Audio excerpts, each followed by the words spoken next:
Well, finally, the time is here, everybody. It is NFL playoff time. We got Texans and Steelers and a lot of huge names. TJ Watt, Alex Highsmith, Aaron Rodgers, CJ Stroud, the entire defense for the Houston Texans. Winner advances, loser goes home. We're going to break it all down for you right now, right here on Kicking It with Kunkel.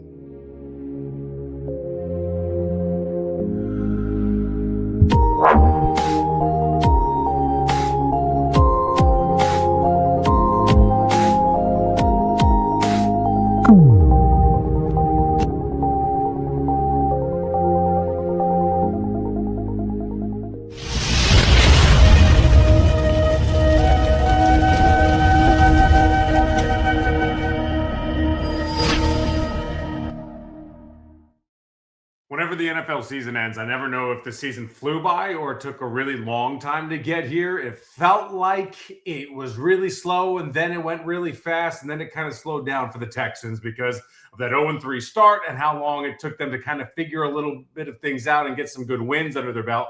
They were kind of climbing out of a hole the entire season. But this is Kicking It with Kunkel, and this is presented by Socorro Tequila, the best tequila on the block, bar none. Make sure you go out and buy some. Three ingredients. All right, it's yeast, it's water, and it's blue agave. So make sure you go out, buy yourself some. No additives, none of that BS.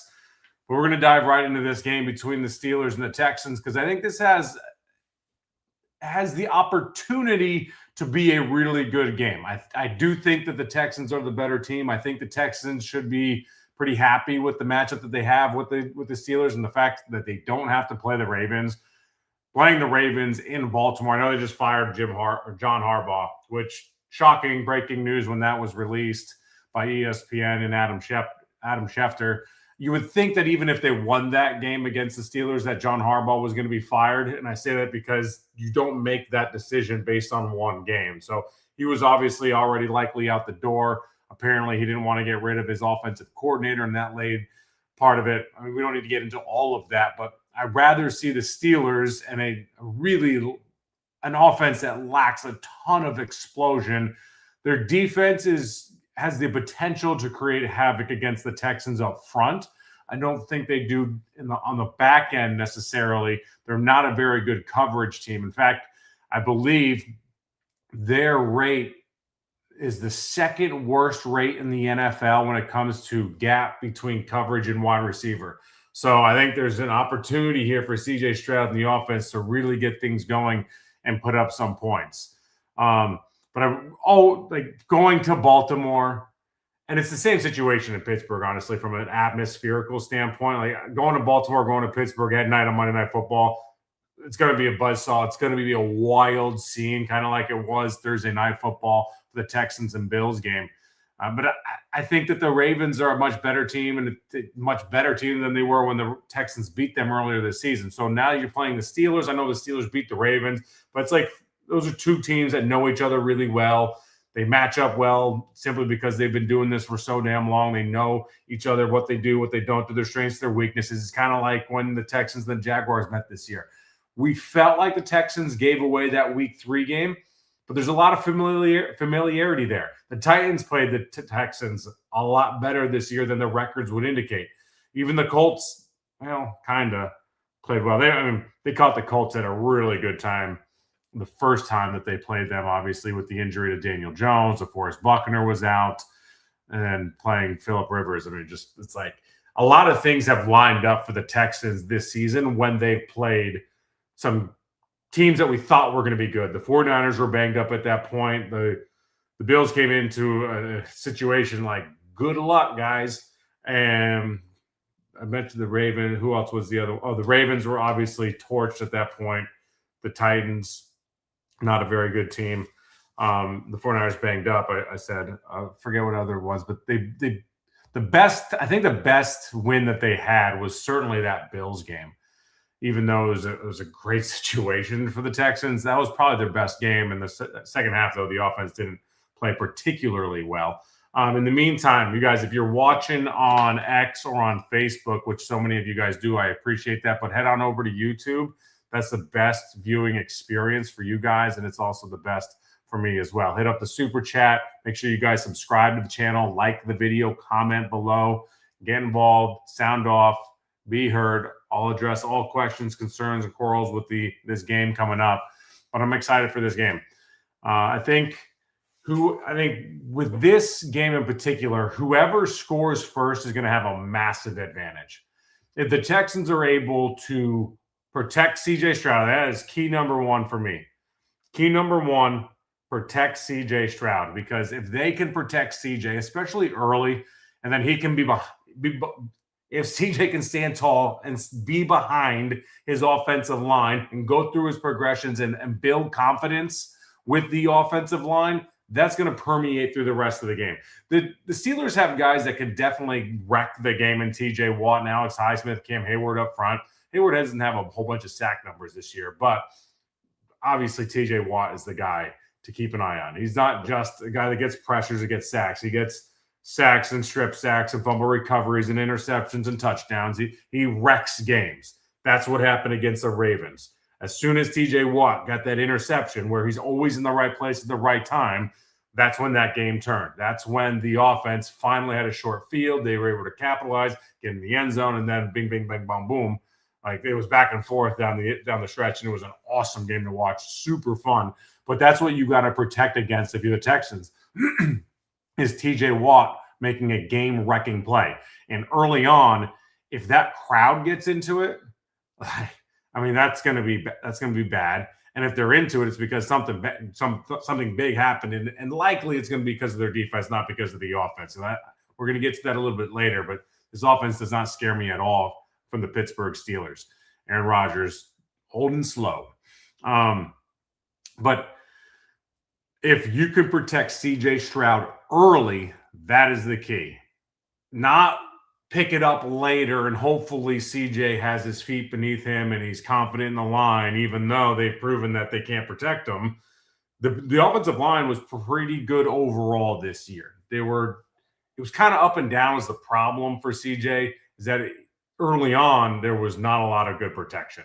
And so you lose confidence in the offensive line early on, and it's really hard to build back, especially coming off of a year like last year when he was sacked 50-plus times. So protect CJ early, then you can get your offense cooking. I think that is the most important thing for this team, because not only does that allow CJ and the offense to operate that they want to if they have a lead, but then that allows the defense to play the way that they want to. The offense also has got to convert on third downs. They've got to win the field position game. I think Tommy Townsend is going to be huge in this game, because if you are not converting on third downs and you're not winning the field position battle, you got to rely on Tommy Townsend, your punter, to be able to flip that field from time to time to do what he does best. Chantel Chon Johnson says Texans going to Super Bowl, Kunkel.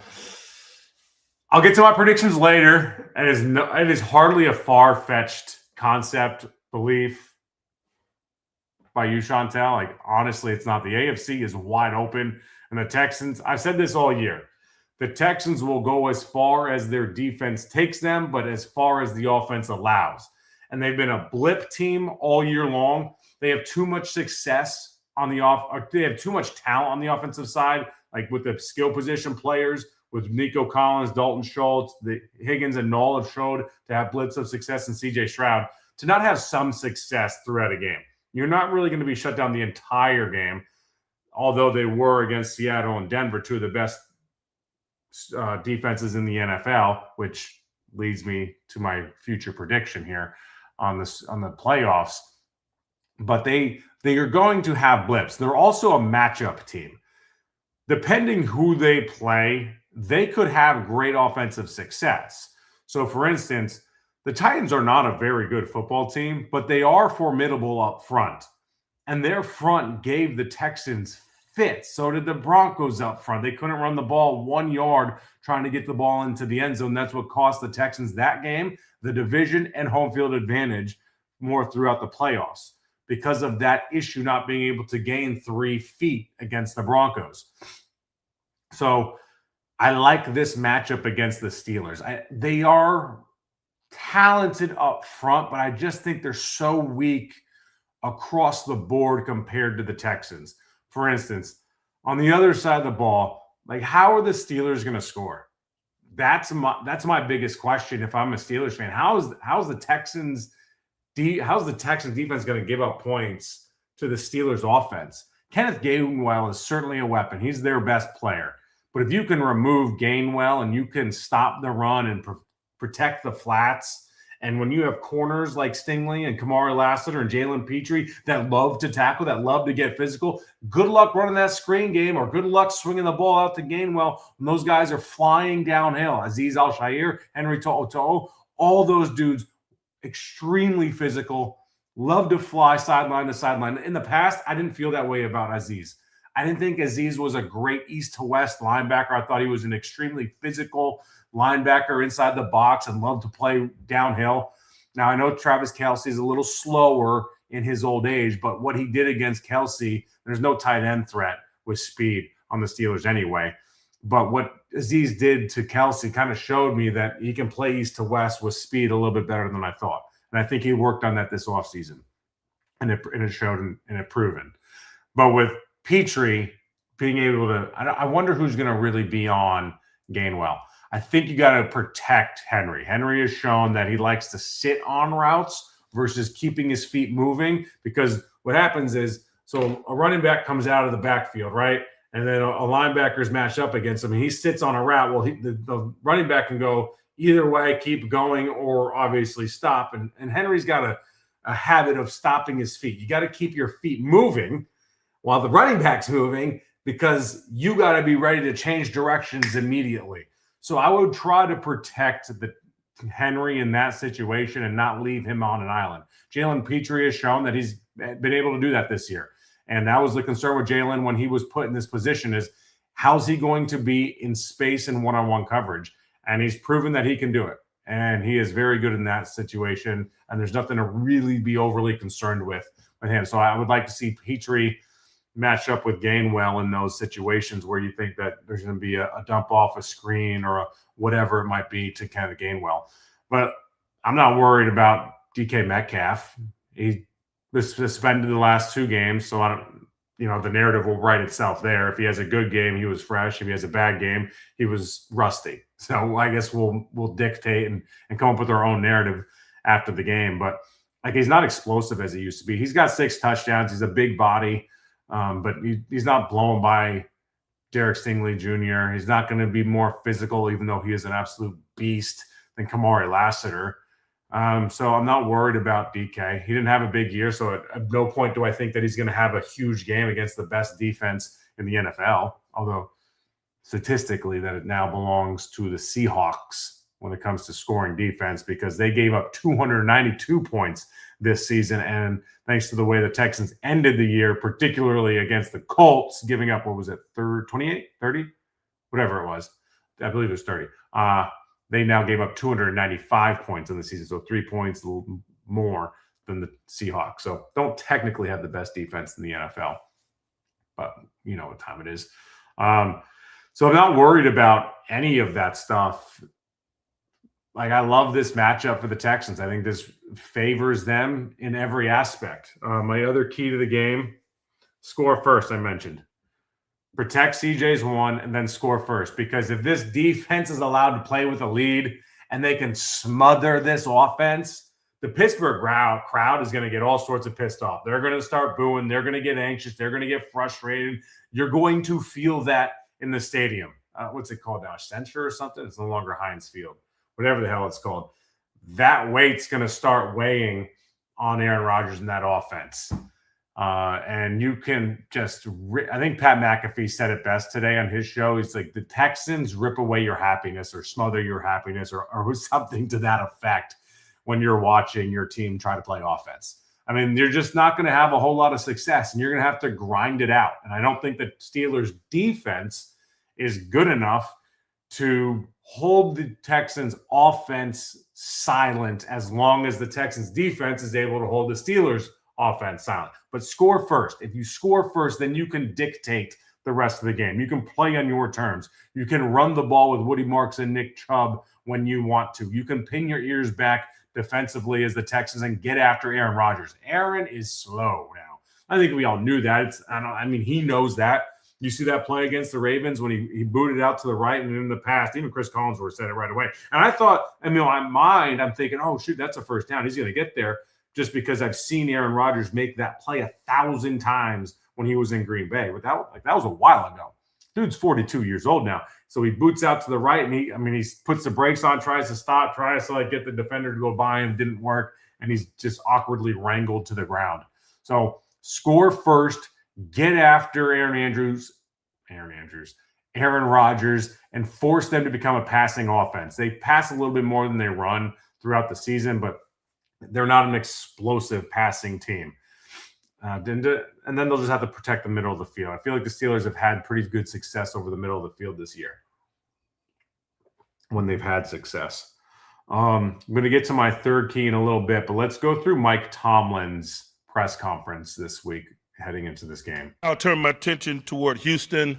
They're a top-notch group. They need no endorsement from me.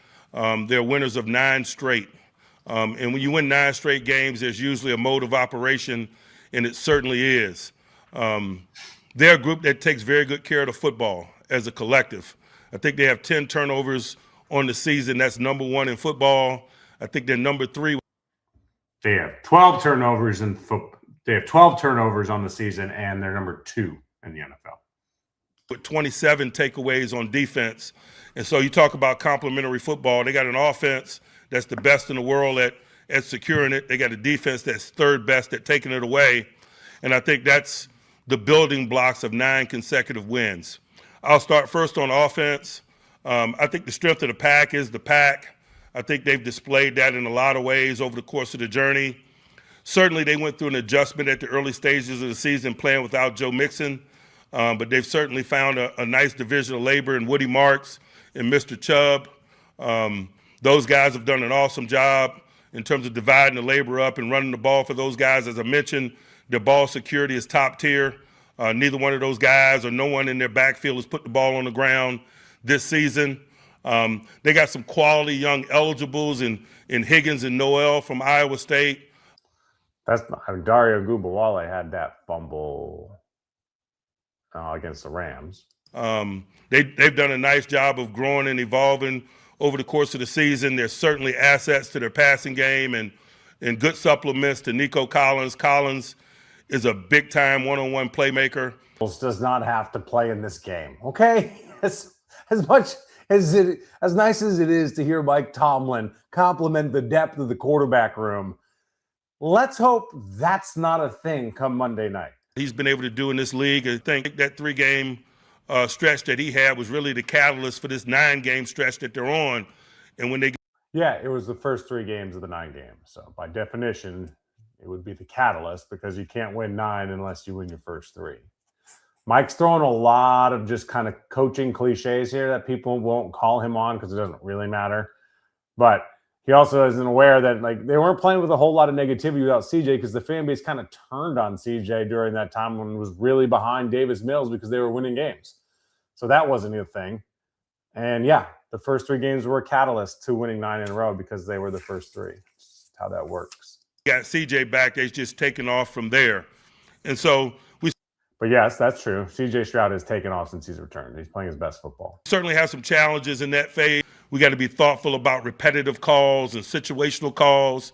They do a really good job of strategy in those kind of moments. On the defensive side of the ball, they just got a kick butt unit. They do. All right, hold on. Let's talk about kind of what he just talked about on the offensive side of the ball. A couple things I want to mention is the loss of Joe Mixon.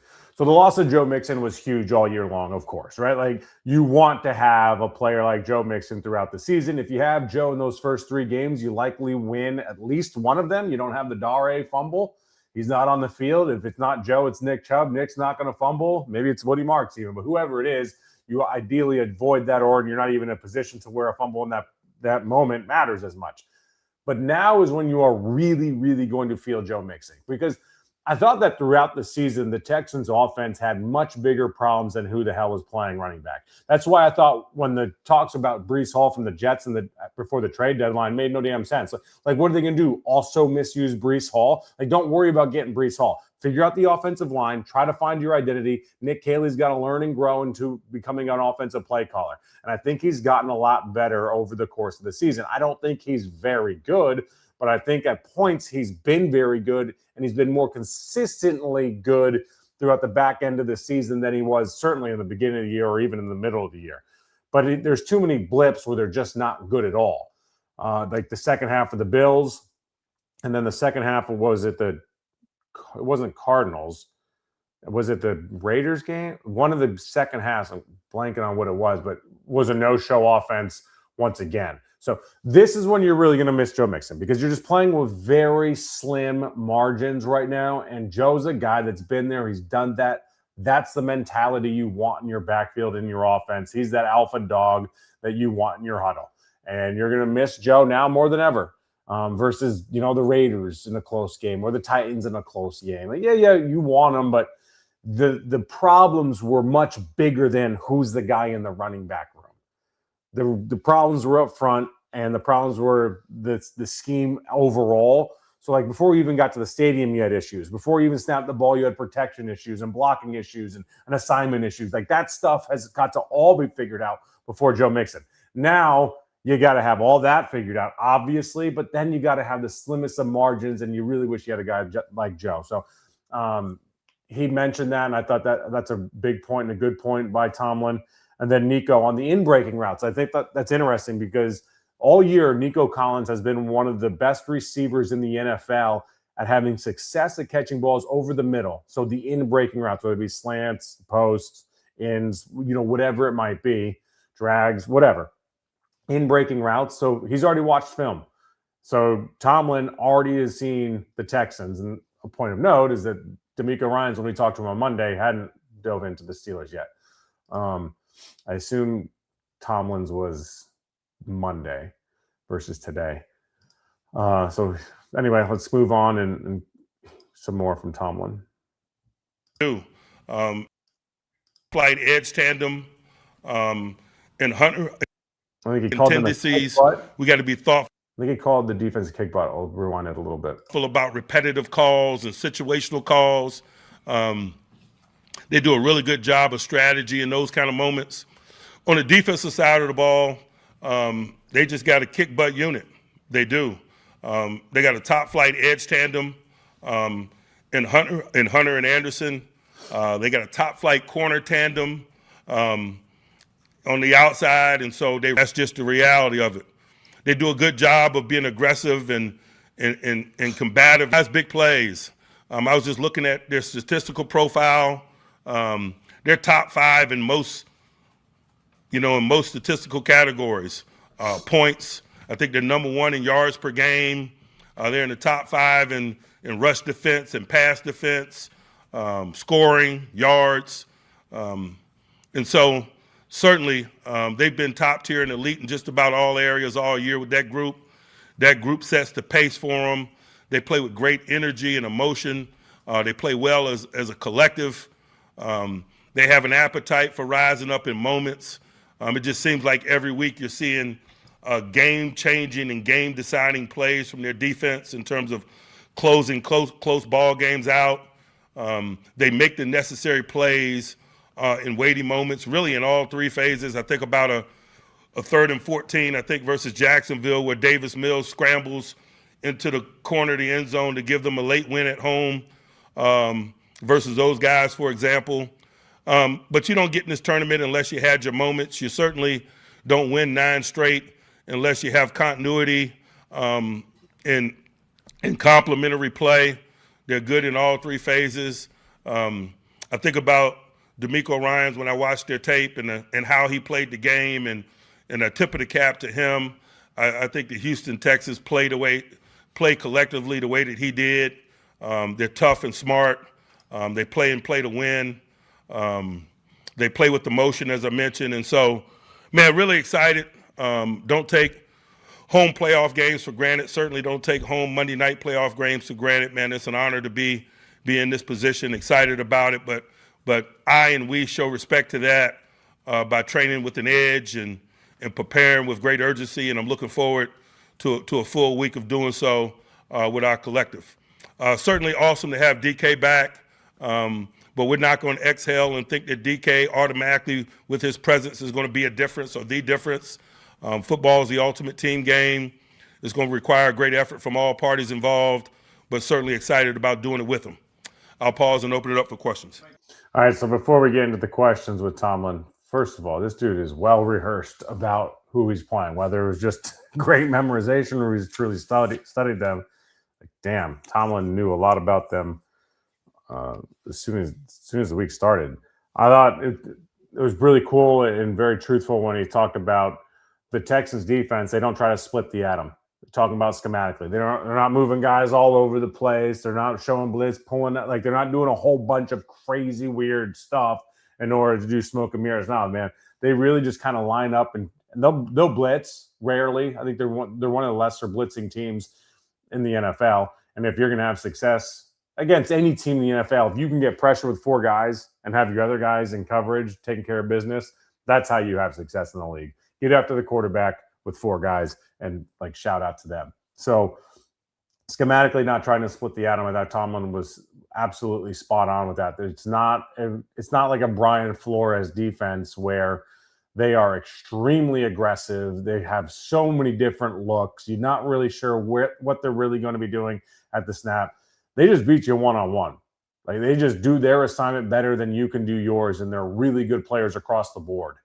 I was talking about this with Joe George of ESPN 97.5 here in Houston when we do our podcast, The Swarmcast, and he was asking me, who do I think that the MVP is of the Texans? And I think Ka'imi Fairbairn probably is the guy that would win it. I mean, he had 44 field goals. It's tied for an NFL record with David Akers for the most field goals in a season. Without him, they lose a handful of games. I forget how many points he had. I think he was 6 for 6 against the Colts. He had 20 points against the Colts. I mean, this was the 44 field goals. He's got to have the, let's see, most points in NFL this season. Yeah, he's got to be up there. It's always a kicker anyway. At one point, I don't know if he was number one or not, but Jonathan Taylor was up there, which is crazy because so looking at it right now, number one is Jason Myers of Seattle, their kicker, 171 points. Ka'imi Fairbairn is number 2 with 160 points. But the point of me saying how crazy it is that a position player was up there,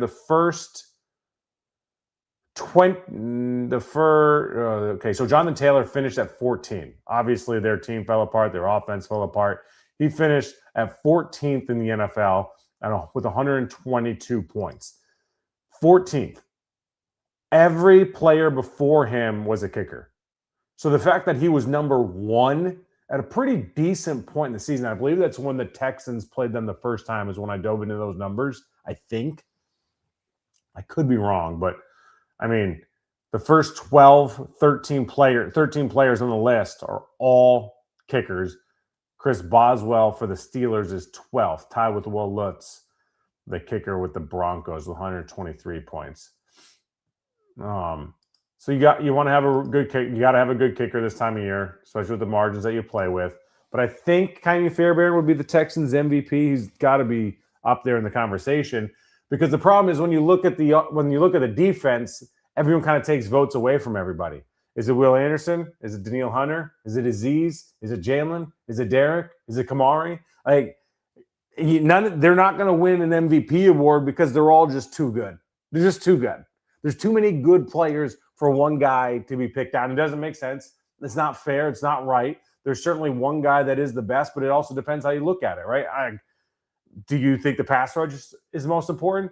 Do you think the coverage is most important? Do you think the leadership and getting the guys aligned in what Aziz does is the most important? Like, what do you value? Who do you guys think is the MVP of the Texans this year? So I think that's why, almost by default, not as if he doesn't deserve it, but Ka'imi Fairbairn would be the MVP for the Texans. And again, I say that because this defensive unit is so damn good. They beat you all over the place, and they don't have to be all like confusing pre-snap, post-snap, and what they're doing with their coverages as a defense. They can just be better than you. All right, let's get into the questions of Mike Tomlin. What did you learn about your offense, if anything, without DK? I just think sometimes when you're lacking significant players, it's opportunities for others to show what they're capable of and to accelerate growth and development and cohesion in other areas. Adam Thielen, for example, is a new acquisition for us, and he made some significant plays for us in recent weeks. And let's have a pause here for my boy. Clamus, my boy, I appreciate you coming and being a casual kicker or a VIP kicker. It doesn't show me here primarily, but I just want to, you know what you get? Become a member of Kicking with Kunkel. I appreciate you. Hit me up. Find me on my social media, Clamus, and we'll try to get you a free bottle of Socorro tequila. We got the Anejos, the Blancos, the Reposados. This is the Blanco, obviously, that I always show off. Here's the Reposado. But shout out to you, all right, for becoming a member of Kicking It with Kunkel. Always appreciate the support. You guys are the best. And this is the type of honor that you can get. Let's go back to Mike. Cohesion has probably been accelerated. Scotty Miller is a guy that's always ready to make plays for us. He's not always given an opportunity, but certainly in the 2 years that he's been here, man, he's been a credible playmaker when called upon. He's displayed some of that in some significant moments over the last several weeks as well. Again, as I've mentioned, our running backs have been a major component of our passing game in recent weeks. Maybe not down the field, but their ability to turn short into longer has bridged the gap for us in a lot of ways. I think we lead the league in yards after catch as a collective for the season, and I think the running backs are central to that. And I think we all grow as strategists. I think as a collective, as a coaching staff, when you're faced with adversity, it's important that you pivot. I think that happened with the Texans this year. I think when they were down some guys, I think when they were down C.J. Stroud and some other guys were injured and hurt throughout the year when Nico was out, you saw the ball move around a little bit. I think Nick Caley's play calling was a little bit better. I thought the spacing got a little bit better for whatever reason during that time as well. I think that's probably the biggest improvement by the Texans offense. By the way, some of the spacing with the route tree. There's an expiration date on adjustments, and certainly we had to make some adjustments. We felt the effects of it in Cleveland, but as I mentioned, in this setting, it was reasonable to expect us all to be better, the players themselves, us as strategists, and I think we displayed that. Man, it's funny you say that. I was like, man, I know I've seen this name and seen that picture before. But I was like, all right, but it's showing up. It did say gifted. You're right. Well, shout out to who takes advantage of that. How does that work? How did they get that? Do we know who it is? Or is it like sitting out there in the ether for them to grab? But shout out to you, dude. What a dog. I knew you were involved a lot when I was hosting on ESPN radio, I believe, which was awesome. Those are daytime live feeds, which were a lot of fun. So hopefully returning him to the fold, we get the benefits of all the things that I've just discussed, our adaptability, the growth of individuals, the growth of continuity and new individuals, and you couple that with this presence, hopefully we're all continually, collectively better. I know it's going to be required. How much of that, Mike, is Aaron Rodgers trusting in and believing all the other guys? Certainly relationships and trust and the ability to anticipate and work with others at the quarterback receiver combination is significant. And so it's not only, DK missing games, but Hey, tequila. You see what you need to do to get some tequila. It's earned, not given. Come on now. he missed practices, and those balls go elsewhere daily in practice. And so certainly I'm sure there was some residual benefit in terms of him doing so, not only in the 2 games, but in the 2 weeks. Mike, you guys, the offense struggled against the Browns. You guys were putting the effort in to stop Myles Garrett as a pass rusher. Now you're dealing with 2 elite edge rushing threats. How do you guys make the plan work in pass protection while not while avoiding the pitfalls that hit you guys against the Browns in the offense? Let me be clear. I've mentioned this several times, but you guys don't seem to hear me. We didn't do anything uniquely against the Cleveland Browns from a protection standpoint that we don't always do. when we played the Cleveland Browns. We did the same thing the first time we played Cleveland. We won the game. We scored more points. He had 0 sacks. And so there was no significant sea change. We certainly got a challenge this week because they have a formidable tandem. But as I mentioned, we better do a really good job of minimizing the amount we're in those one-dimensional circumstances. Do they move those two guys around a lot, or they tend to kind of be where they are? They move them around, but, shoot, they move one to one side, they move up the other one to the other side. And Dude, Clemens, that's awesome to you, bro. That's absolutely awesome. so it's still big issues. I guess partially where I was going with that is not just Cleveland, but like also Minnesota and Detroit are two other teams that you played against that are two of the few that have a higher sack total than yourselves and Houston. How did you feel collectively that your pass protection held up against those three teams? I think there's no price that you can put on rush. It's probably the most significant component of good defense collectively. I think that's why the edge rushers make what they make globally. They might be the highest paid position in our sport outside of quarterback. And so anytime you have a significant rush, it is a challenge for the opposing offense. I haven't heard this yet, so maybe he goes on to mention this, but that right there is why the Texans defense is so good, because they have the pass rush, but then they have the dudes that clamp down on the back end. So, I mean, you're just sitting there trying to pull your damn hair out, trying to have success against a defense that gets after your quarterback, which, by the way, they have the fastest time to throw in the NFL. I got to find it. Time to throw, 2.62 seconds time to throw. And that's not, I think that's more a product of trying to get the ball out of Aaron Rodgers' hands quicker, because there were some other stats that I was looking at that, like, they don't have a great offensive line. They've allowed a decent pressure rate, but their time to throw, they get the ball out extremely quickly. So it's going to be interesting to see where they try to attack. I assume, my guess is that the Steelers are going to try to attack them east to west with that Kenneth Gainwell game. I think they're going to try to get the ball to Gainwell's hands, go east to west, and get him up the field, and obviously run the ball. They're going to try to have success running the ball.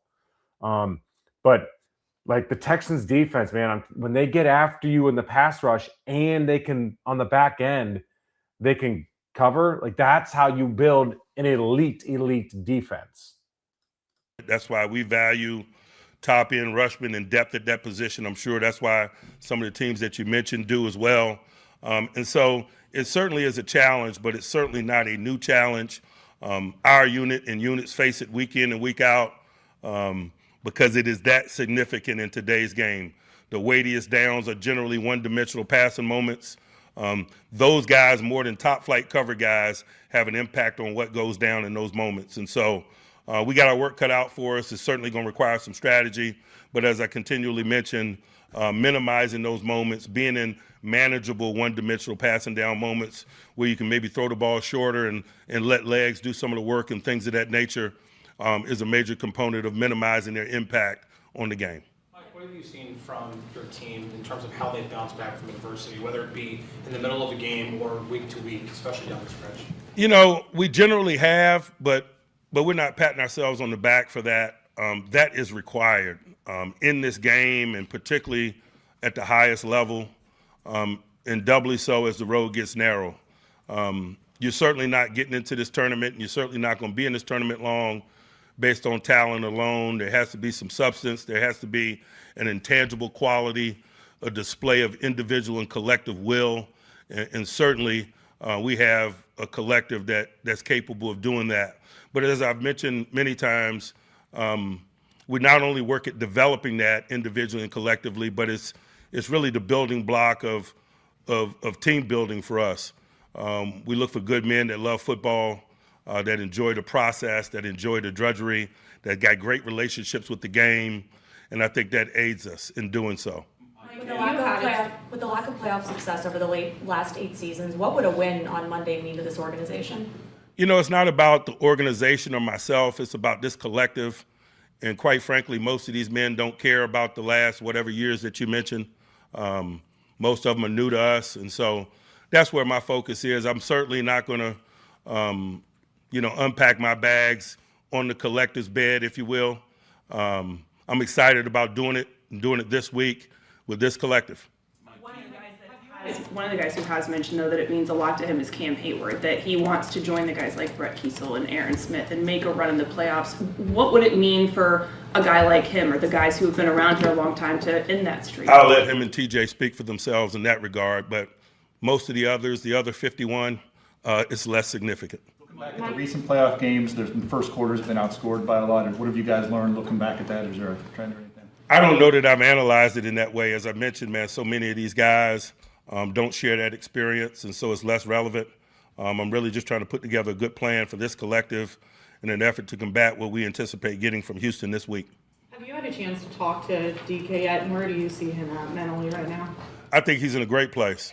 I am. I know that he's happy to be back. He's happy to be in this tournament, and he's ready to go to work. Mike, Cam said one of the things that he really appreciates that you do is how you choose and pick when and what pots to stir, what bears to poke throughout the week to get the right responses out of guys. How do you go about like finding that week to week with who you want to kind of get under? I think it's my job to provide individuals and the collective what it is they need, and so I don't know that I come in with a specific agenda. It's my job to listen and to watch. And to do what's required for those people. And I think that's the spirit in which I go about it. Mike, you mentioned the play of the defensive line on Sunday. Where have you seen Keanu specifically really take a step this year? I think he's whooping blocks and making tackles. There's a difference between being active and productive. And certainly he's athletic and active. And there's a lot about his profile that was really attractive, even dating back to draft evals. I love the heavyweight wrestler, for example, and he certainly was a formidable heavyweight wrestler in high school. Those guys generally are better conditioned than most men their size. They have an appetite for working through fatigue that's a little bit different than others. And so certainly he brings some of those things, but I just think there's been an increase in productivity. And certainly we love activity, but productivity trumps activity. And I think he's taken a big step this year in terms of productivity. He's got 5.5 sacks. He's coming off blocks in the run game and winning. Shedding and tackling is a major component of run productivity. And I think his arrow pointed up for him in just about all areas of his game, which leads to more productivity. Mike, after the game, the cameras caught a cool moment between you and Aaron Rodgers at midfield. Just what's the importance of the head coach-quarterback relationship, and how has that relationship grown or evolved throughout this season? It's very important because they're unique jobs. I think we got to be connected. There's a loneliness with leadership. There's a responsibility with leadership. And so I've just learned over the years to embrace that component of it, that we got to spend time together. We got to have an understanding. And certainly that's been a fun process with Aaron. It's been really fun because he has an appetite for it. He loves the process as much as he loves competing. He's got an awesome relationship with football. He's at the point in his career where he's really reflective and excited about giving back to the game and the young people in the game. And so it's fun to do that with him and help young guys like Will Howard advance in his career. And so it's been an enjoyable process, but certainly it's work. We respect it in that way. And certainly we respect the work that's in front of us this week in terms of leading this group. I apologize. When you look back and review the tape, what led to sort of Baltimore's ability to kind of get behind you guys defensively? I think Lamar, first and foremost, on a lot of fronts. He makes you do some things schematically. Briefly in your opening statement, but what does it mean to this organization to finally have a home playoff game, home field advantage, your home fans here? I don't know that we're big picture in anything right now. We just got a big week ahead of us. We got big days ahead of us. And that's just kind of where we are. That reflective big picture stuff is just not realistic as I stand here. I understand why you asked the question, but when you're in it, I just think your perspective is a lot different. Mike, you guys went 9 of 16 on third down. A lot of those came in the second half. And Aaron being able to throw the ball down the field. What did you guys capture against the Ravens that you guys can replicate or need to replicate to continue that in the playoffs? We're never trying to replicate things. Variables are different week in and week out. What the Ravens did schematically in those circumstances might be dramatically different than what Houston might do. And so I just think week in and week out, you got to win the moments. And certainly we have a mode of operation in terms of winning the moments. We won a bunch of 3rd and longs in Detroit, for example, but those were different types of 3rd and longs that we won than we won 3rd and 10, 3rd and 9, 3rd and 8 versus Baltimore. And so it's about winning those moments and understanding what this week requires. And certainly it probably is going to be different. And so it's not building upon, it's just simply readdressing the situation in an effort to highlight our talents, individuals, and keep the ball rolling. What's special about Aaron to be able to win in all those different varieties of moments that you're talking about? You know, we could talk all day about that, man. He's got a 21-year resume in that regard. How, do you recall how long ago quarterbacks started wearing the wrist plates? And is it impressive to you that Aaron doesn't need them or want them? Man, I don't know, man. That's been going on for generations. Man, I remember my quarterback wearing it in college in the 90s. And so I don't, Yeah, I remember back then too. That's old news. Not too many don't wear them though. Yeah, but I think, again, if you've been on the job 20 plus years, you know, you don't need the cheat sheet. Mike, was that issue just like an equipment issue when he didn't have communication? Was a mic shut off? Do you know? We had coach to player communication issues. Mike, one of the things that Aaron mentioned after the game was that he was grateful that you and the organization let him be himself completely. Why is it important for you to let a player be themselves instead of trying to fit them, you know, into a role or into a box? I just think if you're going to get the best out of someone, particularly someone that's in a leadership position, they got to do it Hell yeah. In a natural way, in their voice. And so, you know, you're cutting their leadership legs out from under them when you're asking them to be somebody they're not, or to not do things in a real natural and organic sort of way. And so I think it's negligent to ask him to be anything other than himself. Was that something that when, you know, you're recruiting him in the free agency that you said to him there that, hey, if you come here, we're going to let you be you? I think a component of those questions were answered before we even talked. I think he wouldn't have been interested in us unless he knew that about us. We don't keep any secrets in that regard. It not only applies to him, but it applies to everyone. As I mentioned, we value good men that have great relationships with football. And when you value those things, why not let guys be themselves? I know you were really a draftable position for C.J. Stroud, but what did you remember about him coming out of Ohio State, his development arc over these first 3 years? Is it along the lines of what you anticipated? Again, I was a bystander because I wasn't in draft position. And I remember specifically being at his pro day and around his pro day. It was just so much more work for me to do with the multitude of others that were coming out. I probably wouldn't give him a fair assessment. And that happens sometimes. We're at a place like Ohio State, and there's so much to comb through in terms of the depth of the talent and the amount of talent. I don't waste a lot of time on guys that I know realistically don't have a chance to coming into our range, if you will.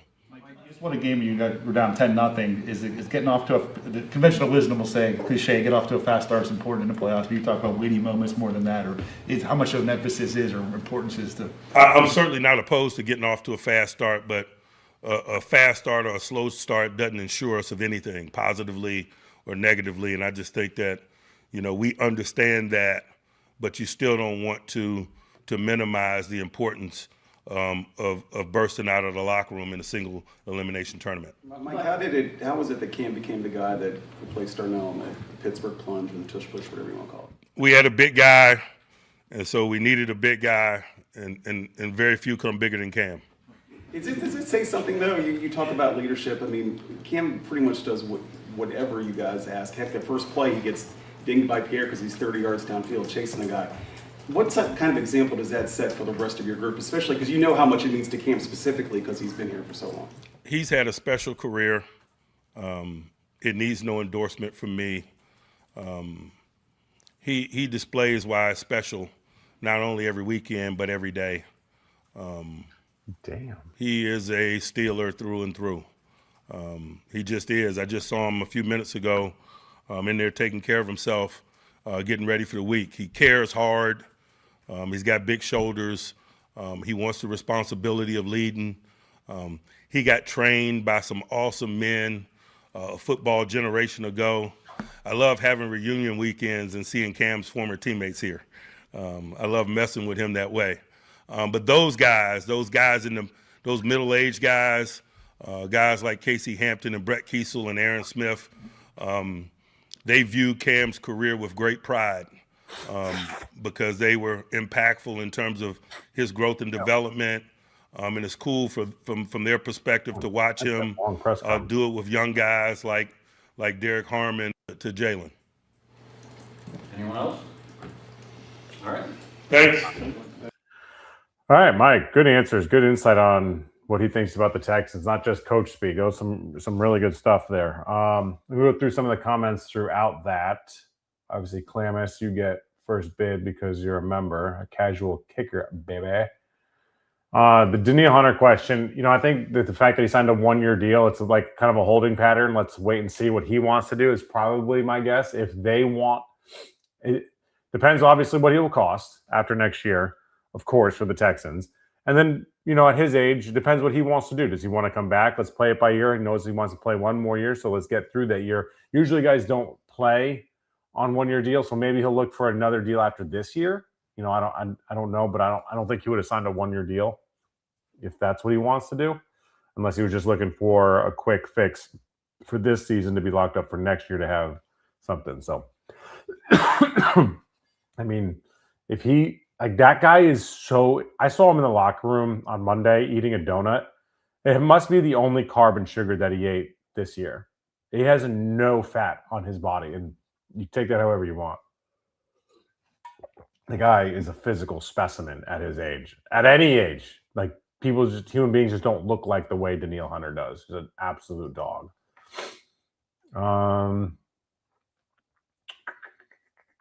Yes, I think this is a good point too. You're gonna have to pay a lot of people, like a lot of Kamari, Lassiter, and Will Anderson first. Kalen Bullock coming up. Like young guys are gonna have to get paid. So a lot of money that's gonna have to be thrown around. Not to mention CJ. CJ's gonna get big time dollars at the quarterback position. No matter what you think of him, I don't know who does anybody in here actually think that you should move on from CJ Stroud from being your franchise quarterback? Is that a real thought? How about shoring up the offensive line, protecting him, and then you got your guy? Because no guys in the NFL are elite quarterbacks with bad offensive lines. Like even look at Joe Burrow now. He's so banged up and so hurt because the offensive line can't protect him. Even Patrick Mahomes has struggled with bad offensive lines. And those are the guys that can kind of overcome it from time to time. A guy like Josh Allen, Lamar Jackson that can escape and run the ball, but you got to protect the line. You're as good as your offensive line is. It's boring for barbershop talk and for debates, but it is what it is. Like you are a better quarterback with a better offensive line. So if Nick Caserio and the scouting department can figure out how to evaluate an offensive lineman and then aggressively pursue them and get them either in free agency or the draft, ideally in the draft, then you can protect CJ Stroud. And then you have your franchise quarterback, and he will be a very good franchise quarterback. Like I think he's the guy. I think this is the guy that you want to have, but you've got to do what you need to do to protect him, especially when he comes into the NFL not being protected. So it's like the age-old phrase: it takes an eternity to build trust, and it takes a second to ruin it. I mean, he never had trust with an offensive line, and then when he finally does get some protection, everyone's like, "Why the hell is he bailing? Why the hell is he airmailing the throw?" Well, he just was kind of expecting to get hit in the mouth like he did again. And I said this on one of my Kicking It with Uncle Daddy daycares on my Instagram or TikTok. I mean, it's on both. But imagine me like punching you in the face 10 times, and then eventually I kind of flinch at you and you duck, and I'm like, oh, you flinch. Like, well, of course you flinch, man. Like, obviously, you just got punched in the face 10 times. Like with the 11th time I go like that, you're not going to flinch. Of course you are. That's what happens. That's what happens to CJ because he's getting hit and sacked all the damn time. Like he's expecting it. So it rushes the whole process up. So protect CJ. That's the key. This is a fascinating stat. Would you chat GPT that? I remember I played quarterback in high school. We had them, and that was in the early 2000s. I don't know that we really used them that much, but we had them. We had guys run plays in and out. But they were around. But I think the question is more so like Aaron Rodgers doesn't use it. Not that, everyone now uses it. It's been around for a long time.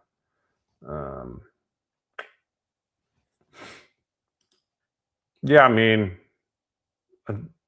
yeah, of course. You give him his 5th-year option, and then you figure it out from there. I mean, that's why you draft the quarterback in the first round too, because then you have the ability to give a fifth-year option. All right, I want to go through my keys one more time for those of you that are joining late. But key number 1 is protect CJ in this game in particular, because if you protect him in this game, then you can build a lead. And if you build a lead, that's key number 2, score first. You can play with that lead and your defense can start to get after it. And this offense can really do, I don't want to say really do some damage, but I think they can have some good success against the Steelers defense if they're able to play with a lead and play early, because I think they're going to win that field position game. And then you got to obviously, I'll get to key number 3 in a little bit here, but 1 and 2 kind of go together. And then obviously protect the ball. They've done that at a very high rate this year. They're the second best in the NFL this season at protecting the ball. They have 12 giveaways this year. And that's, again, second best in the NFL. It's a franchise record too. Pittsburgh's pressure rate allowed is best in the NFL. So they don't let you get to the quarterback. But I say that with a caveat of this. Their time to throw is 2.62. So the point is that they get rid of the ball quickly. I haven't watched a whole lot of Steelers games, but I know Aaron Rodgers plays the game. We've watched him for a really long time. Like, he's throwing the ball really quickly. His release is quick, and his time from snap to throw is really quick. So that's why someone brought up a point about the sacks on Aaron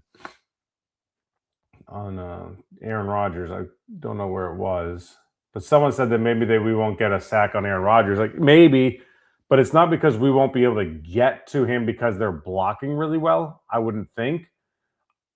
It's because they're getting the ball out of Aaron Rodgers' hands really quickly, and that neutralizes you. But if you have great coverage down the field, which the Texans will, and the Steelers don't have great speed on the outside, then you're not going to be able to beat you over the top. So, man, if there was a bet to shut out the Steelers, I would take it. I don't necessarily think that happens, but I think it's reasonable to like sprinkle a little bit of money on the Steelers getting shut out. I just think this is a really bad matchup for them. Let's get into DeMeco's press conference. Look at the opponent and the history, the coaching, all those things.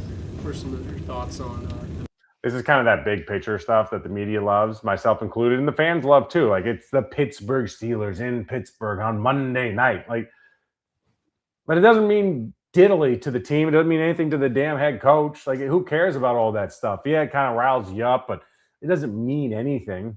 matchup with Steelers? What's your question? Your thoughts on the matchup with the Steelers, thinking of the opponent, the coaching, all those things. We're excited for the matchup versus the Steelers. Really great team. Nothing but a ton of respect, all right, for Coach Tomlin and the success that he's had in the league. How he's done it for such a long time. He's a guy who definitely have always looked up to, always respected him. Always has his teams ready to go, well coached, physical outfit. Like, they're gonna play tough. And it was really cool to see how they won that game last night. Just pure will, determination, found a way to win. Had things go their way. Aaron's done a good job there at the quarterback position. Defense has always played tough. So we're excited about the opportunity. So I will take a moment to kind of address this, Clamus. One, because you're a Kicking It member, but primarily because I think it's an interesting point is that they're going to have to, when they have the moments on, like, if there are 3rd and longs, which is, I mean, so critical for the Steelers not to have, even more so than the Texans. If there are 3rd and longs, that's when you got to get after the quarterback. And Will Anderson set an NFL record for most pressures on 3rd down this season. So they're really good at it. They know that when they can when they're to rush the ball, like when they're going to rush, when they know it's going to be a pass and they can pin their ears back, like, they have success doing it. So I think you've got to have success in the moments that you know you're going to be able to rush Aaron Rodgers. So if it's first down, like you don't really know run or pass, like you got to rush the quarterback, but defend the run you got to play run on your way to the quarterback is the way you're taught. So when you know it's a passing down, you got to have success in those moments. And I think that's when you're going to get your sacks.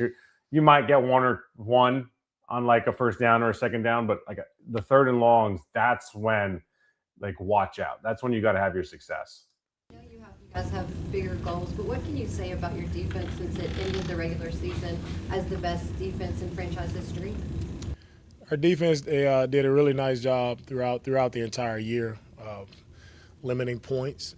Specifically, that's what makes you a good defense. Also, playing well in the passing game, but we didn't end the year well defensively. When it comes to giving up explosive plays, is really not good enough defensively. So we got to do a much better job if we want to advance and play longer in the playoffs. We got to play much better defense. So it didn't end how it should have. With 18 weeks now behind you, what have you learned most about your team? How have you seen this team evolve, change, and kind of grow through the year? Look, our team has been through a lot, and what I would say about our team is, it really doesn't matter any kind of way the game shapes up. Whatever we need to do to win the game, we find a way to win the game. So it's the resiliency with our team. That's what sticks out to me the most about our guys. It's the close-knit group that we have. Guys are close, guys are tight, guys play for each other. That's all you can ask for. I think that's a really great asset to have going into the playoffs where it's just do or die. It doesn't matter what your offensive identity is. It doesn't matter how you win games. It doesn't matter if it's pretty. It doesn't matter if it's ugly. All that stuff kind of matters to the regular season, even to a guy like DeMeco, even to the team. Like a lot of the stuff that we talk about doesn't really actually matter. It's just fun fodder for us. In the regular season, it matters because you got to figure out your identity. You got to figure out how you're going to have success moving the ball. Like I remember during this regular season, I asked DeMeco, what's the identity of the offense? And he didn't have an answer. He said the identity is moving the ball. I mean, it's not really the identity. The identity is how you move the ball. The goal is to move the ball. But now, like, who gives a shit? Who cares how you move the ball? Now the identity is just you got to have some sort of identity. And I think the Texans have figured out more of an identity. They're still not a very good running team, but they are.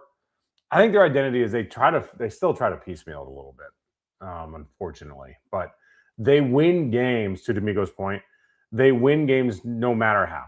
Maybe they score 40 like they did against the Cardinals or 38 against the Colts, but those are the exceptions. Those are the blips. They rarely, if ever, have those moments. And when they do, there's big caveats, right? Like a lot of starters not playing for the Colts last game of the season didn't mean anything. No, it did. I mean, it meant little enough to where DeMeco benched his starters in the second half. The Cardinals game, really bad defense. Ravens game, they put up a lot of points. Everybody was hurt. So their best offensive games were big-time caveat games, like things that were wrong with the other team. It's not consistent. So they just won games. That's the most important thing, yes. But you do want to create an identity throughout the season. So when you get to this point, you know how you're going to win. You know what you're going to do on 3rd and 1. There's no question what you're going to do on 3rd and 1. The whole building knows what you're going to do on 3rd and 1, and you're going to have success doing it. Whatever it might be. It doesn't really matter whether it's an RPO, a dive, a pass. Like, who gives a damn what it is? But you know what you're going to do because you're so good at it that you're going to run it even though the defense knows. And I don't think the Texans have that on offense. But they do kind of have this thing where they know what to do and how to win games, and they got better at closing games out throughout the season on defense and a little bit on offense.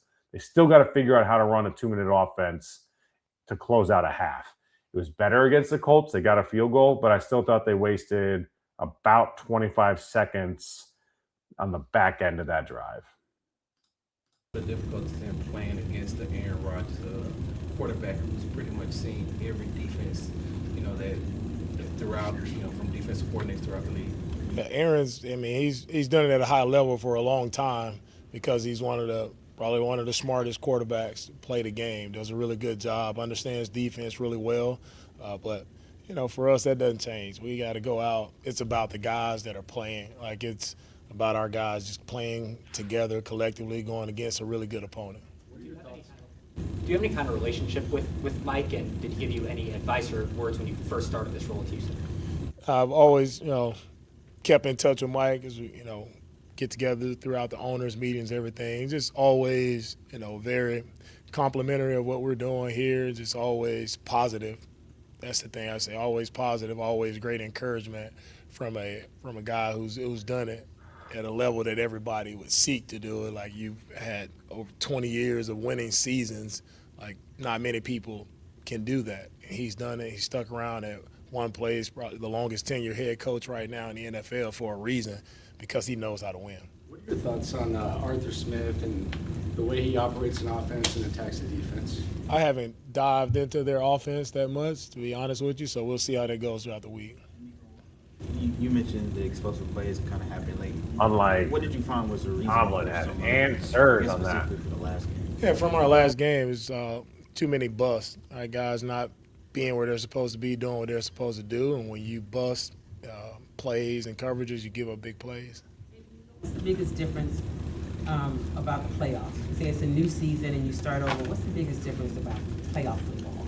Yeah, the biggest difference is those details and those fine, techniques that we talk about all the time. If you're not on it, you get exposed. You can end up in a pretty tough situation that's harder to climb out of. So we know these games they're going to be tight, they're going to be tough. Everybody's in the playoffs for a reason. Everybody's earned that opportunity to get into the playoffs. So for me, everybody just has to tighten up on what we're doing. Right? Offensively, defensively, special teams wise, we all have to tighten up. Starting with us as coaches, we got to tighten up to make sure we're all on the same page and make sure that our players, everybody knows exactly what they should be doing and how to get it done. That's a really tough stadium to kick in Pittsburgh. What gives you faith that Kaimi can handle those things on the road, on grass, etc.?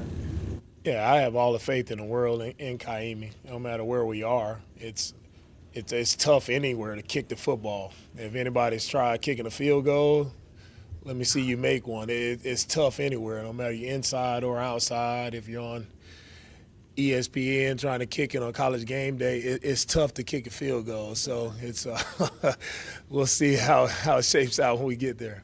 Woody said he was really proud of how his patience has shown up in his game, and that's something he improved on later in the year. Where does that kind of show up for him, and how does that help him at the running back spot? What did you say? Woody Marks says his patience at the position has helped him really kind of grow the back end of the season. I think Woody and throughout the year, I feel like he's gotten better with the more reps that he's getting. And in game, I feel like Woody, he does a better job the more times he touches the football, right? He's always going forward, always gaining positive yards, and that patience.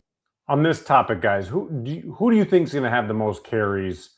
Here's a better question. Who's going to have the second most carries in this game against the Steelers out of Darian Gumbawale, Jawar Jordan, Nick Chubb, and Woody Marks? Who's going to have the most and the second most? I'm curious what you guys think at the running back position. This comes with, setting up your blocks. Right? You have to do a good job setting up your blocks to put you in position to make guys miss at certain times, and Woody has done a good job of that. Able to get TJ Watt back last night. They also have Alex Highsmith on the other side. Just what are your initial thoughts on their pass rush and what the challenges there? Yeah, you guys are fired up by the Steelers, huh? Man, can't wait. Yeah. That was such a weird moment. Who else were we supposed to talk about? How many questions do we have about the Texans? We've covered y'all for 18 weeks at this point. There was a whole bunch of questions about your team anyway. I mean, we want to ask you, the head coach of the Texans, who's playing the Steelers in the playoffs, about the Steelers. What do you see from the Steelers? What about this? What about that? How do you combat this? How's this matchup? It's a really weird response from DeMeco there. By the Steelers, huh? Highsmith on the other side. Just what are your initial thoughts on the? Like, he's asking about TJ Watt and Alex Highsmith, and it's a massive key to the game is to protect CJ from TJ Watt and Alex Highsmith. Their pass rush and what the challenges there. Yeah, you guys are fired up by the Steelers, huh? Man, can't wait. Yeah, man, can't wait. He's so over us. He is so done with the media, bro. Great pass rush. Both guys, T.J. Watts, one of the all-time, sack leaders in the NFL for a reason. Great bloodline. He had a guy who can teach him how to do it, and his brother J.J. So he's a really good player, good pass rush. Also, Highsmith. Highsmith doesn't get enough credit, I think, for the production and the. So, Clamus, since you're a member again, I'll pause. I disagree. I think Nick Chubb will. I think that this coaching staff values guys that have been there, done that, and values veterans and the trustworthiness that they have in them. So Jawar might have some moments. Just remember how long it took Woody Marks to get more carries than Nick? They relied on Nick Chubb early on in the season. And I think it's going to be a little bit of a revert to that mindset in the playoffs. Jawar Jordan, if he screws up, holy hell. That's why I think Nick Chubb is going to get the second most carries, but I think Woody Marks is number one. How disruptive he is as a pass rusher as well. So, you want to play good defense, you have to have two good pass rushers, and they have that. How helpful is your On the other side, you guys obviously have a really strong pass rush. How important do you think that will be in this game coming up? Yeah, for us, for us and how we played, defense all year, it's really predicated on how we get after the passer. Nah, dude. Starting with Will and Daniil and what they do. I don't want to say he hates us because, man, he is so over the Houston media. And I went on this rant before. I'm not going to do it again, but he's got a very, very friendly room. Very friendly room. Off of the edge, and always our interior guys with how they're collapsing the pocket, and that'll be. Just real quickly, Brandon, good question. The first injury report, there's no media tomorrow, so I believe the first injury report will come out Thursday. So instead of Wednesday, Thursday, Friday, it'll be Thursday, Friday, Saturday. Really important this week as well. How can we disrupt the passer as much as possible, right, to make it difficult for him, to put us in advantageous positions to go and take the football away. Does experience make it the playoffs? I know you don't want to go back to before, but having players that have been there, coaches that have been there, how much does that help? I think when you have the experience that our group has, we have a lot of guys who've been there, a lot of guys know what to expect. So it's not our first rodeo for a lot of guys. So I would lean in on that experience from our guys, just having conversations right on the side. Nothing formal that we need, but just guys just talking, as we're in walking and passing, guys just letting each other know what it's gonna be like. The intensity is gonna pick up. Right, the importance of every single play is going to pick up, and as long as our guys are sharing that information to each other, and everybody's just prepping the right way, and how we go out and practice the right way. Hey, we know it's win or go home. Everything is on the line. Everybody understands that, and for me, when you get in these games, you don't start trying to do something that you haven't done before. Right, you just lean in on what you've been training from training camp, and you lean in on that and you do that the right way, that puts you in position to win the game. You enunciated all your components, your coaching, your training staff and everything, but watching the game last night with the moisture and at that time of night, your equipment, man, would probably be just as important, if not more important, because I saw some guys slipping last night on that turf. Will that be an additional thing that y'all gonna have to watch, at least the equipment? Funny question. Frank, I think, wasn't that Nico's fumble in Jacksonville? Wasn't Dari's against the Rams? Maybe I'm wrong on that. Man, it's going to have to watch coming in Monday night. For sure, our equipment staff is very vital, especially when you're playing, on the road, on different surfaces. You have to make sure the footing make sure our footing is really good, and that comes with those guys making sure we have everything we need. And our guys, our staff, equipment staff does an outstanding job making sure our guys have everything they need and more. We pack a lot of stuff. So we'll be prepared for that. But specifically, the footing is the main thing. You want to make sure you have the proper cleats so you can have sure footing. Did you See the priest with the holy water with the very end zone? What's the question? Did you notice that? What's the question? DeMeco, follow up to Kim's question a little bit when you talk about turning the page, getting ready for the energy you guys are going to see in the postseason. When it comes to the rookies specifically, is it a message you deliver to them, or do you rely on the veterans to pull these guys aside? To Oh yeah, I'll deliver the message to everyone and make sure we're set, ready to go. Specifically for our rookies, making sure they understand, right? They understand the moment, right? And the main thing for our rookies is understanding that you have to take advantage of this moment. You don't know when they come around. Like, it's not just because you suit up, you're going to make it every single time. You got to go earn your right to get in there. We earned it. Now, what do you do with that? For our rookies, they just have to go and keep getting better. I think a lot of our rookies have done a good job all year of steadily improving, and that's what we want to see throughout the playoffs as well. A little bit to that point, how do you approach the message when it comes to, like, hey, we're 4 wins away from our ultimate goal, or do you still stay real tunnel vision? So this is my question to DeMeco, and I'll explain it here in a second.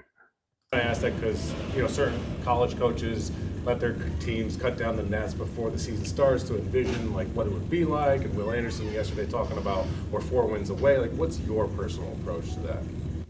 It's all about one game, right? That's all we can handle, and that doesn't change for me. It's all about one game. So we go and handle the one game we have right now. You go and handle it the right way, then you earn the opportunity to get one more game, and you keep going. That's the message. Yeah, I mean, and he acted like it's like an insane question, but coaches in different sports, but different coaches approach the playoffs and tournaments differently. I've covered college coaches, and I've talked to several of them in the NCAA tournament that let their team at the beginning of the season or the beginning of the tournament have like a fake ceremony where they cut down the nets so that they can envision that moment, what that moment's going to be like, and what they're going for. Like, DeMeco is definitely very tunnel vision, but so I'm not shocked by the answer, but sometimes he does have messages to his team that are a little unique that we wouldn't think that he would do. So I thought maybe he would have a little bit more insight there, but I guess he didn't. And it's just for him, it's one game, one time, one play, one quarter. And I get it, and that's reasonable. Odds are Vegas has you all favored in this game, but the story throughout the weekend, I mean, as you can see throughout this press conference, has been the Steelers and Aaron Rodgers and Mike Tomlin and things. Going into this, do you feel like your team is still kind of like the underdog, but nobody's still talking about the Texans? I don't know. I don't have time to listen to it all. If we're the underdogs, if we're not, all those things. No, he don't that's care about that. For everyone else, all right, to talk about, to decide, to debate throughout the week, have some spirited arguments about it. For us as a team, it doesn't drive anything I do when it comes to messaging. It doesn't drive anything for me when it comes to actually executing football, right? When the ball is snapped. If they were the underdog or they were wildly being counted out, it would impact his messaging. 100%. Like, nobody cares if you were an underdog or you were the favorite. It doesn't matter. It's about how you executing in the moment. You're going to have a lot more close games in the playoffs whenever you're in it. You had 12 of them this year, 5 on the front side. Didn't go your way, and the last 7 that did. Do you think the team's already been in that mode of this is how it's going to be? We have to be the team that knows how to make the plays at the end to win. Our guys know how to win football games. And that's so weird. That doesn't change, right? Because we're in the playoffs, we've been in that mode for a while now. Every game has been important for us. Everything has been about, all the marble. That's what it's been. That's our season. That's what it's been for us to fight back, to get into a spot, to even have this opportunity, right, to play in the playoffs. So our mindset is not changing now that we're in. Offense start with go ahead, John. Yeah, having been in this situation before, having won games the way you all won, having built the team the way you all have built, do you feel like that has better prepared you for this moment than previously? I feel like I've always been prepared for every moment. It's not that I'm better prepared because we've been through it before. Man, I've been here For the past several years, I've been in the playoffs before I got here. So I've been prepared for this moment and ready for it. Offensive plays this year, of course, start with your center with Jake Andrews. What have you seen from the growth of Jake and kind of the evolution of the relationship? Another Steelers fan in here. We're gonna be nice. We're gonna be nice. He's done a good job of setting the table when it comes to the protections, the mic points, ID, and up front, he's done a good job of communicating, which is what we need. You need a guy up front who is loud, can communicate, make sure everybody's on the same page, and Jake has done that for us. Last one, DJ. This will be the first time the Texans played a playoff game to open up Wild Card Weekend. What's been your experience as a player and a coach? What's the biggest differences between playing at home in the playoffs versus playing on the road in the playoffs? When you're in the playoffs, to me, it's you always would love to be in front of your home crowd, right? That's why they call it home field advantage, right? When your home crowd can be rowdy and loud on those significant plays, third down, red zone, you can have that crowd noise really cranking and really disrupting the flow of the opponent's communication. That's important when you're at home. Right? We don't have the luxury of having that this year. But you go on the road in the playoffs, what's different? Hey, it's you against everybody else in their stadium. And we went on the road this year. I feel like our guys have handled ourselves. Our team has handled themselves pretty well on the road this year, understanding that, again, it goes back to us being in the moment, executing, playing together. We won't have that crowd support, but that's okay. You still have to find a way to figure it out, find a way to win football games, and we've done that on the road. And with big challenge on Monday night versus the Steelers, and we're excited about it versus a really tough crowd who we know they're going to be loud, and it's going to be a really great environment, cool environment for our guys who haven't seen that before. It's going to be a really great environment for them to witness. All right, cool. All right, so Mike Tomlin, more fun to listen to. So I don't think this is going to be a game where the Texans' inability to score touchdowns is going to really be highlighted. It might be a closer game because they're really bad in the red zone. They're 30th in the NFL when it comes to red zone success at a 46.3% success rate. But I don't think it's going to come down to that. I think later in the playoffs, when they play a team that's better offensively, that's one that will really be on display. This is what I care about more in this game in particular, is a third down offense, maintaining drives, getting into field goal range, and flipping the field if you're not in field goal range. I think they need to win the field position game at the very minimum. As I've said all year with this offense, just do that at the least because you got such a damn good defense. But I think this is a huge stat for an offense. I just don't think that in this game in particular, with this matchup against the Steelers, that it's going to come to fruition that if they don't score touchdowns, they aren't going to win. Later in the year or later in the playoffs, when they play a good team, if they play the Bills that have a good offense. Now, when they come into Houston, they don't know how the hell to play. But against a higher scoring offense, you're going to need touchdowns. You got to score touchdowns to win. I just don't think that's going to come into play with the Steelers. The third down is what I care about the most. And, of course, just protecting the rock. But my key number 3 to this game is no special team blow-ups, because I do think it's still going to be a relatively tight game, because I don't think the Texans aren't all of a sudden going to have huge success in the red zone. I don't think. It'd be nice if they do for their sake. But you can't have the blow-ups that you had, let's see if I can remember them off the top of my head. Obviously, the one against the Bills going into halftime, you score, and then they give up the huge kickoff return. You can't have those moments because that's going to keep the Steelers in the game. Steelers don't have a great offense. Don't give them anything from an explosive play standpoint on special teams, because you've had propensity to have moments where you keep teams in games where you really shouldn't. Like that Bills game felt like a blowout, and it kind of ended up being, well, actually was a one-possession game. It felt like a blowout because you dominated, but you gave up that one play for the half.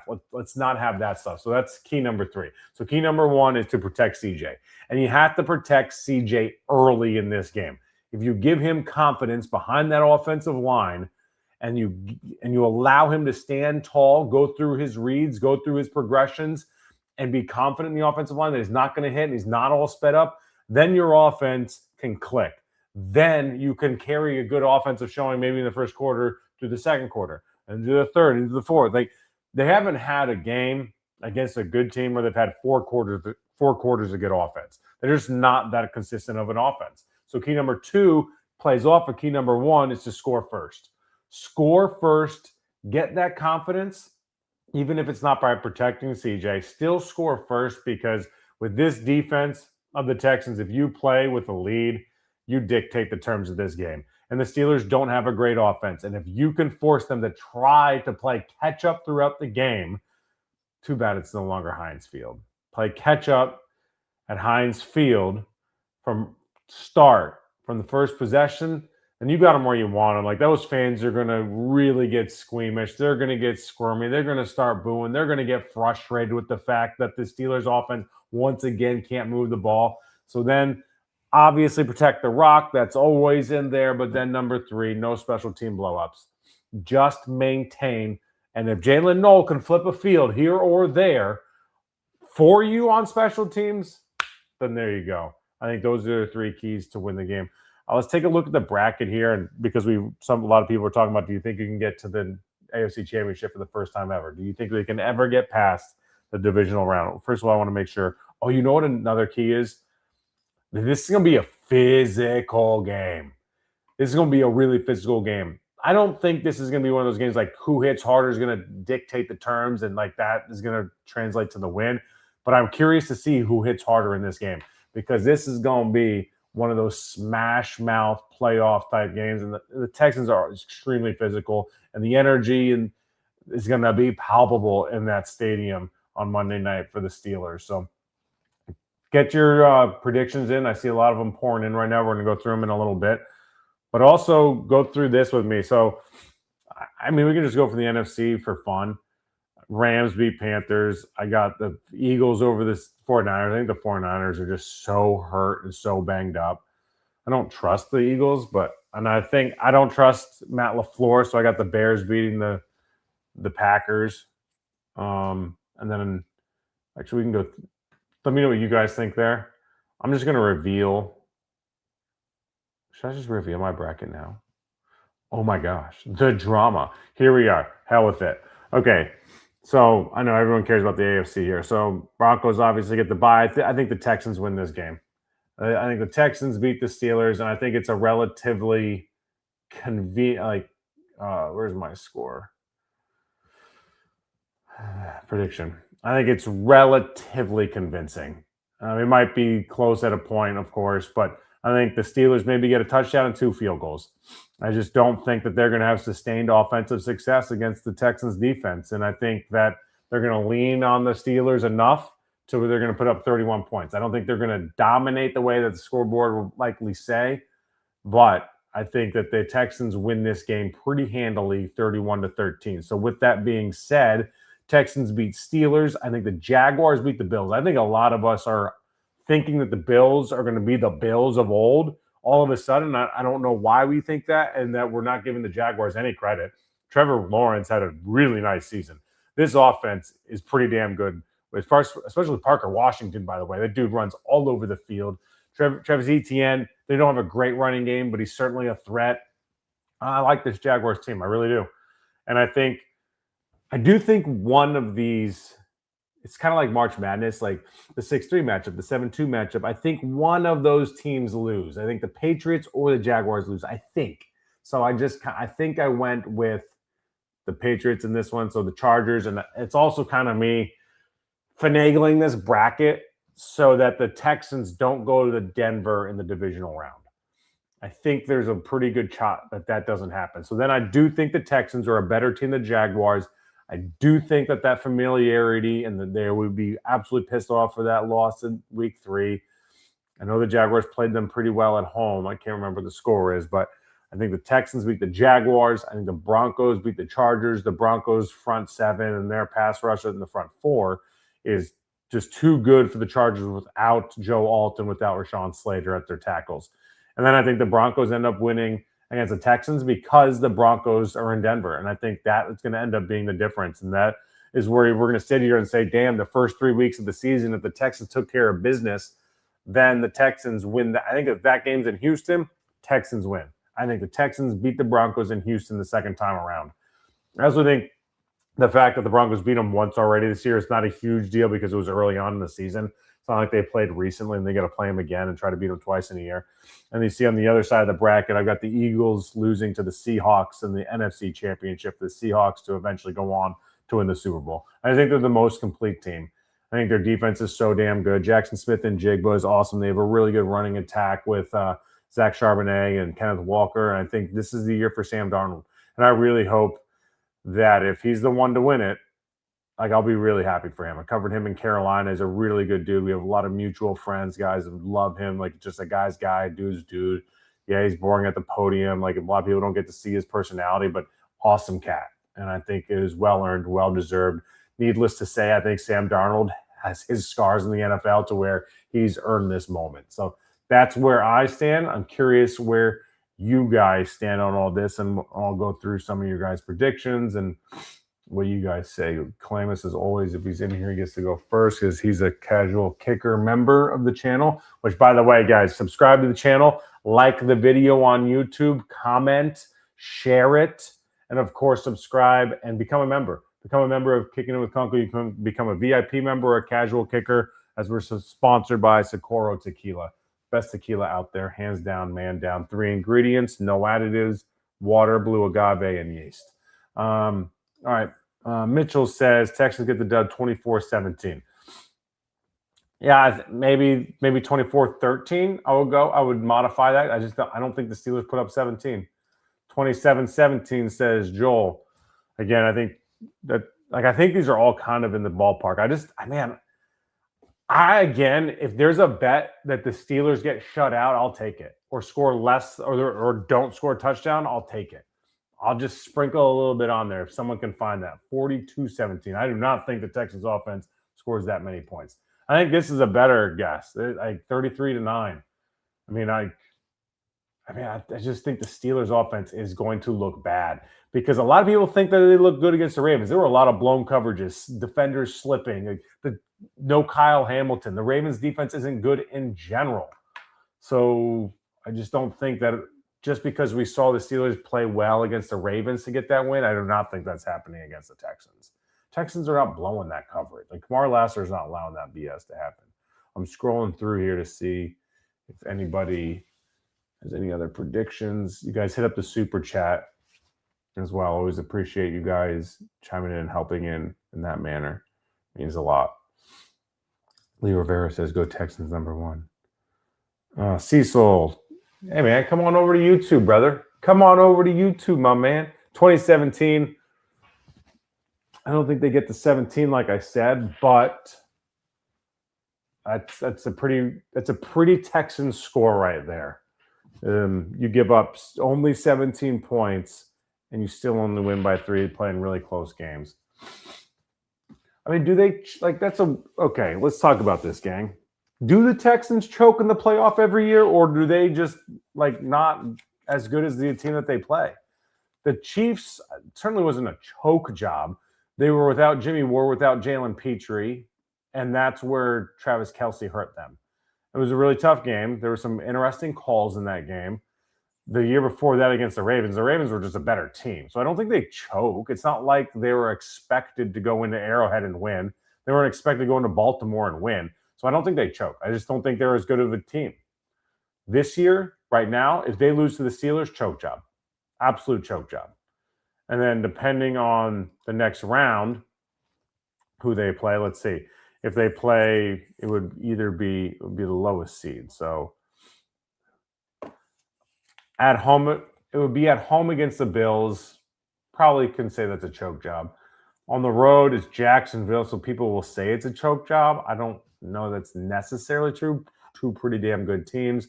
On the road in New England, I'm not sold entirely on New England, but, it's a 2 seed. They get 14 wins. At home against the Chargers will be a choke job. So, I don't think choke job is fair to say that the last couple of years they've choked. Just sometimes you're just not as good as the team you're playing. That's all. Clamus, my NFC bracket is identical to yours. My AFC bracket is wildly different because I got all 3 wild cards winning the games. Broncos over Chargers. So you've got Broncos over Chargers. Texans over Bills in Houston. Broncos over Texans. Okay, you got to the same point where Broncos over Texans. So yeah, I mean that's where I am. Broncos over Texans in the AFC Championship game. So you just took a different route to get to where I am. Yeah, I think the AFC is as open as we've ever seen it, and that's going to lead to some different brackets. It's going to lead to a really fun. It's either going to be all chalk or going to be crazy, right? Like that's what's going to happen. I just think the Chargers is going to be. That's an interesting matchup to me. I do not think. I'll be genuinely surprised. I know Buffalo's favored in that game. I'll be surprised if they win. Their defense is not good at all. Liam Cohen's got these guys running all over the field wide open right now for the Jaguars. So I just think people are looking down at the Jags. I think this is what happens. And we did this all year as well. We did this with the Bears, and now they're the 2 seed. And maybe some people aren't bought in on with the Bears, but how long does it take you to buy in on a team when they put something on their plate and they're like, hey, this is who we are, versus like, well, they've never done it for 50 years or they've never done it for 10 years. It's like the guy who just called the Texans a choke job. Like that team isn't, those 50 years aren't this team. It's a different team. Ben Johnson and Caleb Williams are different. In particular, Ben Johnson. Ben Johnson has changed that offense and that culture dramatically. Like this is a different Texans culture than it has been in the past. They weren't as good as the Ravens. They weren't as good as the Chiefs in the last 2 years. They're better than the Steelers. They should win this game against the Steelers.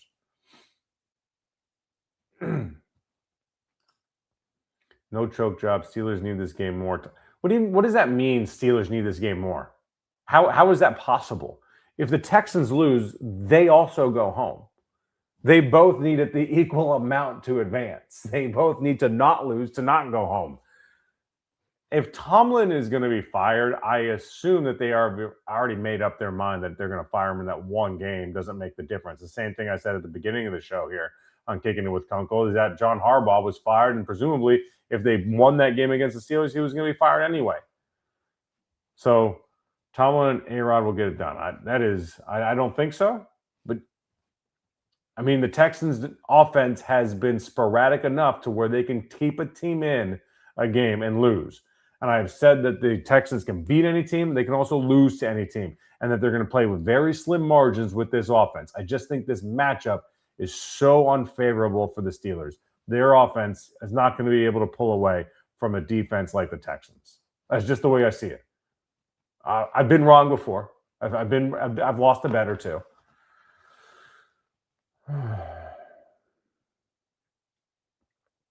Let's see. The only thing helping, yeah, like that's a huge thing. I think the biggest thing there is just preventing the defensive line from getting off the ball really, really fast for the Texans. Steelers at Denver, second round. So you think, okay. Yeah, if the Steelers win, they will be in that. They'll go, well, not if it depends who else. It depends who else because they reseed, Jonathan, but I just don't think so. I think that's kind of I think the first to 20, that's reasonable. First to 20 wins. Yeah, man, I will die on that hill at least before the game happens.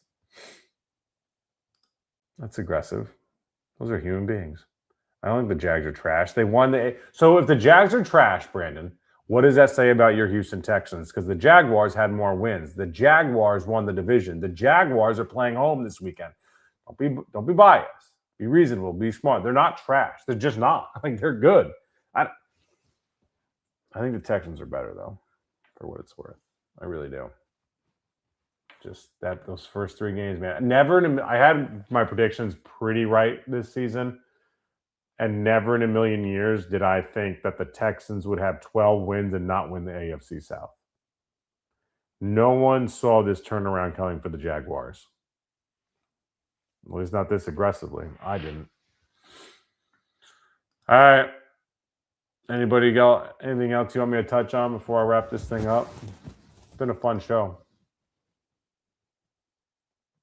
Been a fun show. All right, that's going to do it.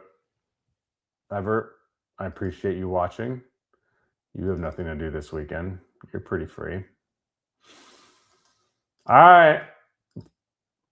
Shout out to Socorro Tequila, sponsor of Kicking It with Kunkel, best tequila out there. Oh, by the way, we are going to be doing a live show. That's what it sounds like. Monday night at Easy's Liquor Lounge in Houston. So if you guys are around, we did this for the Chiefs Texans game on, was it Thursday Night Football? Sunday Night Football? We're going to do it again Monday Night Football. Texans, Steelers, wild card round, Easy's Liquor Lounge in Houston. All right. Peace.